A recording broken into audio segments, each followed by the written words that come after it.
In the places sunlight can't reach, the legends never died. They linger in the deep, waiting patient and hungry. Every myth has teeth, and some still bite.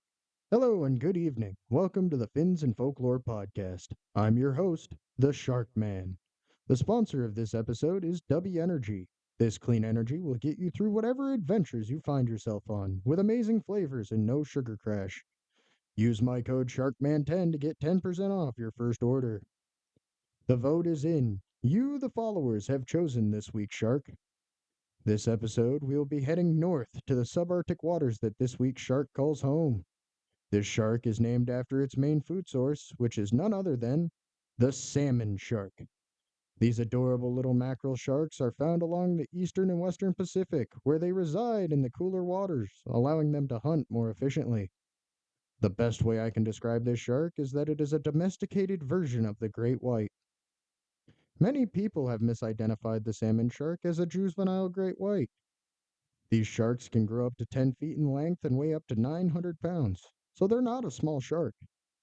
These sharks are listed with a least concern conservation status, but with the threats of bycatch in warming oceans, this could change.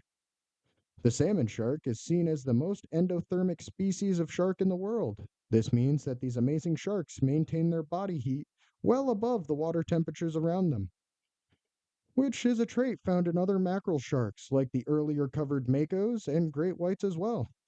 These sharks are almost perfectly designed to hunt salmon with their fast built bodies and their ability to swim efficiently in cold water, making them one of the main predators of Pacific salmon. These normally solitary sharks have been seen in hunting parties of upwards of 40 members to hunt large schools of salmon and other fish like mackerel, which makes these sharks a semi social species.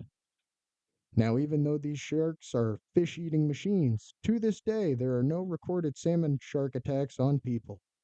This could be that not a lot of people are crazy enough to swim in the cold waters with these sharks call home, or that they don't see us as prey. But all in all, they are still a shark and a wild animal, and deserve that respect. Now, after that chilling shark segment, we are going to shiver into this episode's spooky time. This week, we are looking at Alaska's shapeshifter, the Kushtaka.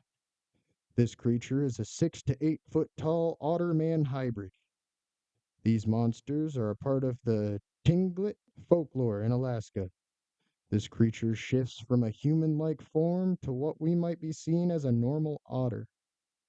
The Kushtaka is a soul stealing monster that can lure its victims to the water with cries of help or with a luring whistle. When the victim gets close enough, it steals the person's human soul, denying them any type of reincarnation.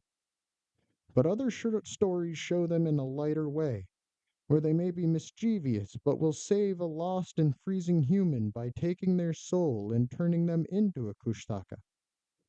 If one of these creatures sets its eyes on you, the legend says that it can be driven away with dogs, fire, or copper. But that won't take away the fear you feel when you stumble upon an 8 foot tall, soul stealing otter person staring at you with a malicious and hungry look.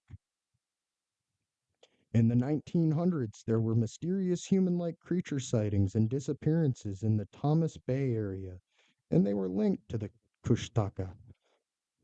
This monster, like many others, may just be a story to keep children from wandering into the woods or near the water alone.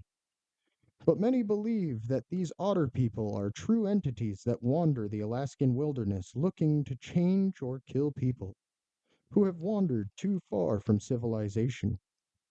My question to you is, which story do you believe? Is the Kushtaka a mischievous shapeshifter saving freezing people by turning them? Or are these monsters of pure evil? Are they prowling the coast looking for their next meal or soul? Or do you believe these creatures are just a story mom tells their kids to keep them safe? We may never know, but one thing is certain.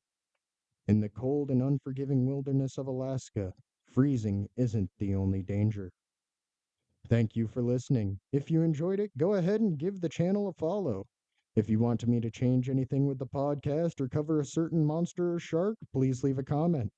And remember to check out my social media for possible polls and posts on the upcoming episodes. From ancient legends to modern sightings, the sea never forgets. You've been listening to the Fins and Folklore podcast with the Shark Man. The next time you stare into the tide, remember, something might just be staring back.